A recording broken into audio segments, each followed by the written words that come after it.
સુરતના ઈચ્છાપુર ખાતે આદિવાસી હળપતિ સમાજના લોકોના મકાન ખાલી કરવા અપાયેલી નોટિસને લઈ અસરગ્રસ્તો કલેક્ટરાલય પહોંચ્યા હતા અને મામલતદારને રજૂઆત કરી હતી।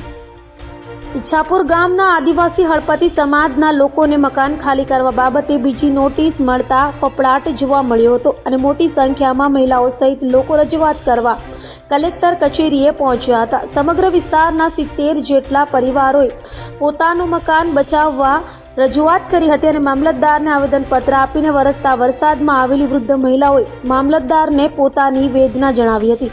તો કોંગ્રેસ અગ્રણી અસલમ સાયકલવાલાની આગેવાનીમાં મામલતદારને રજૂઆત કરાઈ હતી। પંદરખોલીમાં આજે 44 વર્ષથી અમે રહેતા છે। અમારો ત્રીજો પરિવાર થયો છે અને આવી રીતના અમને હેરાનગતિ કરતા હતા તો અમને નોટિસ આપવામાં આવી એટલે અમે સર્વ 40 ઘરના અમે બધા અહીં આવ્યા નોટિસ લઈને। મામલતદારે અમને 1 તારીખ આપી, 2 તારીખ આપી, છતાં બી અમે ભાડા ખર્ચીને અહીંયા આવ્યા। આજે અમે ગરીબ માણસ, અમારા છોકરાઓ મહેનત મજૂરી કરે, રાતે મજૂરી નહીં કરવા જાય તો રોટલો નહીં મળે અમને। સાહેબ અમે કઈ રીતે અમે આટલા વર્ષો અમે કાઢી લાગ્યા। આજે જેમ બને તેમ અમારા તાંતિયા નહીં ચાલતા હોય, વગર તાંતિયા ઘરમાં બેઠા।